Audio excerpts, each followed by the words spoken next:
And hello to you. How are you doing today? My name is True Him, and I would like to welcome you to the human experience. This is compassion in action going on live right in front of you. At the human experience, this is where you, the viewer, have the opportunity to witness and get to bear witness a person or an individual interviewed by myself at True Him get to express themselves compassionately. And through that compassionate expression, you, the viewer, get to experience the compassion that is inherent within said individual. And also, from time to time, what we do is that we have these things that's called Hecka moments. And that's where basically I let you into what's been going on in my life as I'm interviewing all these other people and they're compassionately able to express themselves. Sometimes I like to let you in and into my life and so I can compassionately express myself and what it is that has been going on and transpiring within my life. Because I too am a subject matter and a evolving individual within that. And so, what I have been experiencing lately, um, by way of compassion, is um, I've really been working on how to be alone without being lonely. How to be alone without being lonely. I think there's definitely a common misperception about that. That when one is alone, that uh, they can't experience or have fun or do something that is enjoyable because they don't have anyone to particularly share it with, right? And that is something that I've been going through for the last what I would say the last 6 to 7 months.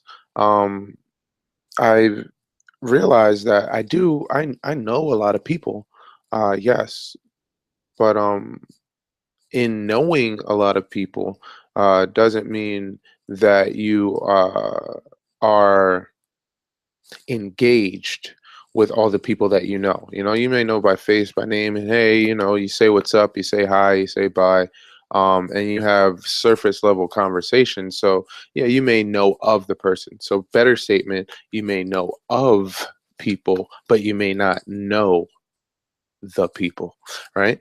And and so I know of a lot of people and what I've been working through and experiencing, which has been definitely a test of fortitude and a test of willpower on my part, is not since I know of a lot of people and I speak to a lot of people. Um, I don't oftentimes fully open myself up to those people that I know of, right? And so times like what I've been experiencing within this last week, last 2 weeks, I should say, is um, is a overwhelming amount of loneliness. Because although I do know of people, um, it's hard for me to just open up to those individuals that I know of and be able to express myself in a way where I wouldn't feel judged or feel less than for opening up my heart to those individuals.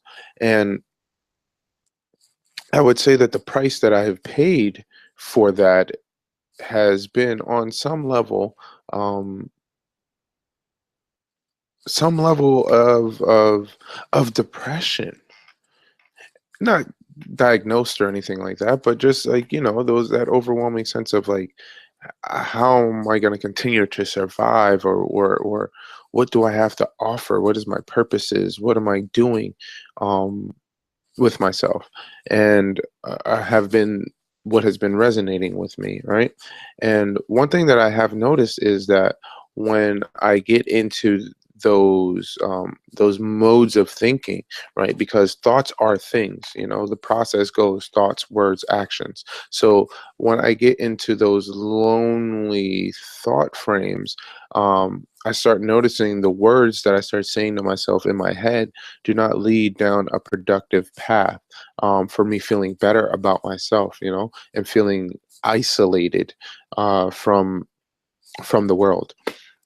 you know but one trick that I've been doing, and I have been, allowing myself to do, is that I realize that,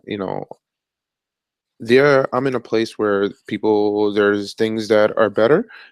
People have a lot of things going on in their lives that may be better. Some things and there definitely are people that have a lot worse going on. So I have to keep that into perspective when I look at what my trajectory is in life and where it is that I'm heading and going, and choosing to focus on. Uh, and so as I did that, or I'm doing that, uh, I find myself, um, being at the service of others.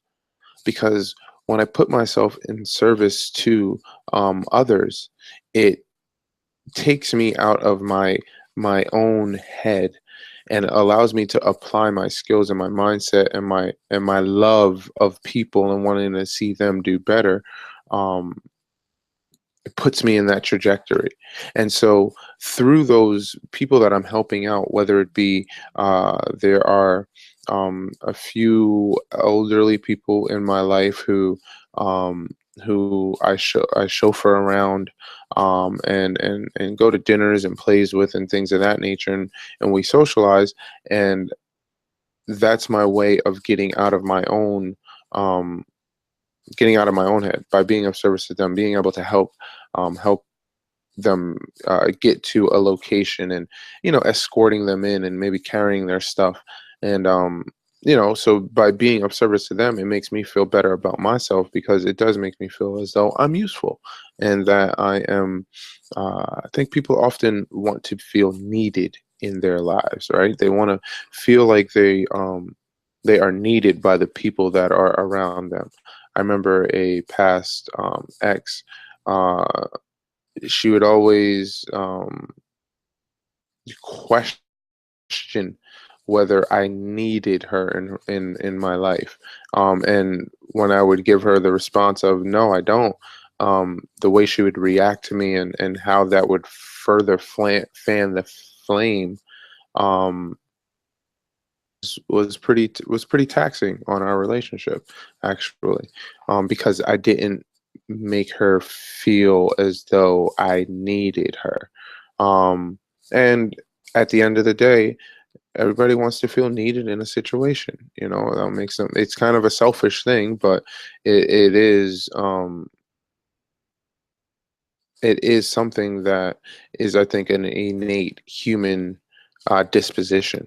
So continuing on, as I, got myself out of my head and into others, to help them in their processes, I did start to notice how, being of service and helping others, helped me deal with my situations, and it kind of gave me the fortitude to push on and pursue in the particular endeavors that I had going on in my life, which was one, submitting a, a curriculum or a workshop for a self-esteem and leadership course, at a school in Compton.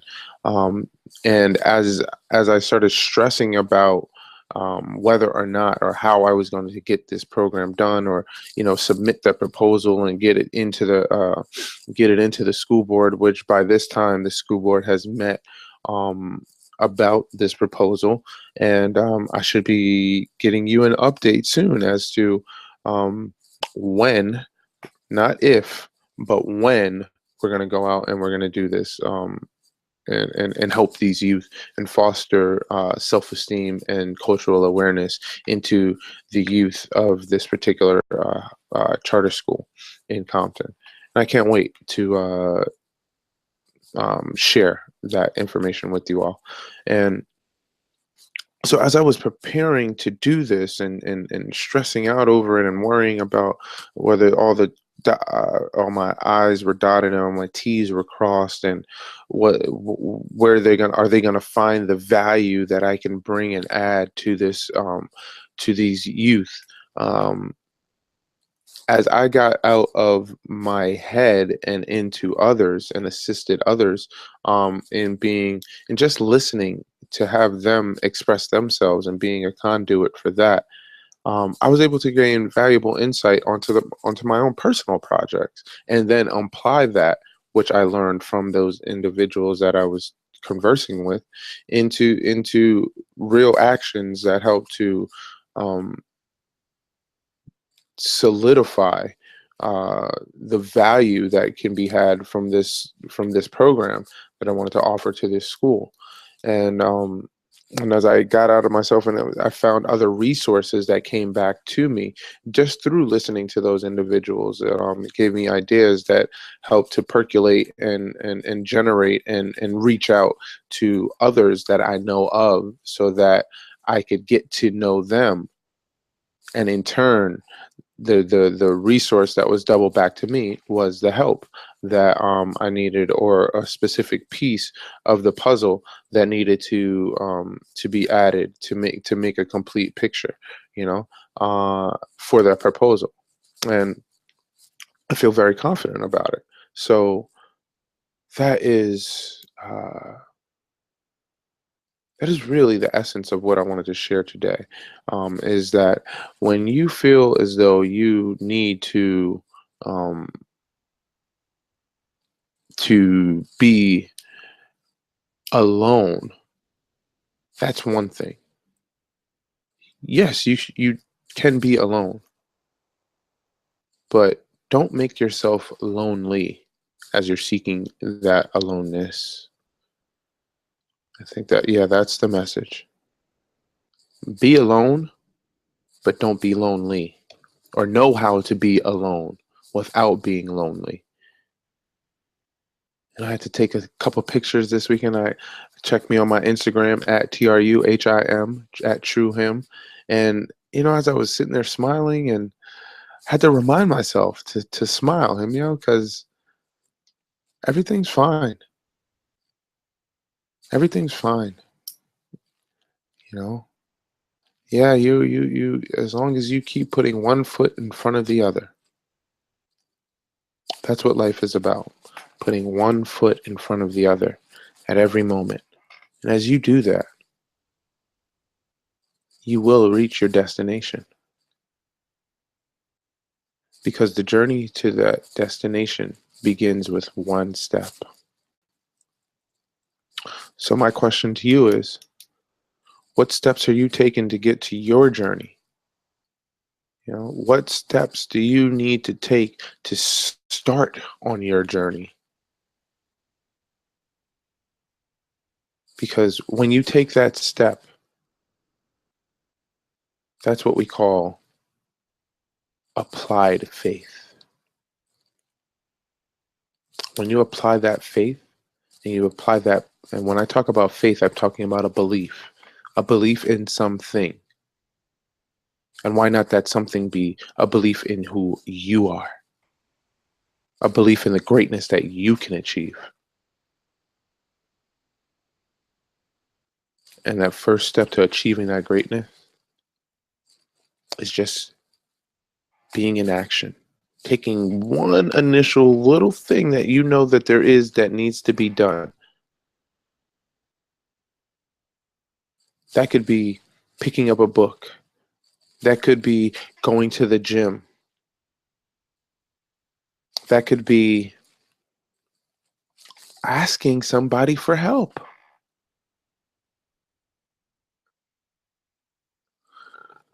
So, with that being said, this is a short one. And I'd like to thank you for joining me on the human experience. Um, they're going to get better. They're going to get live. They're going to get great. And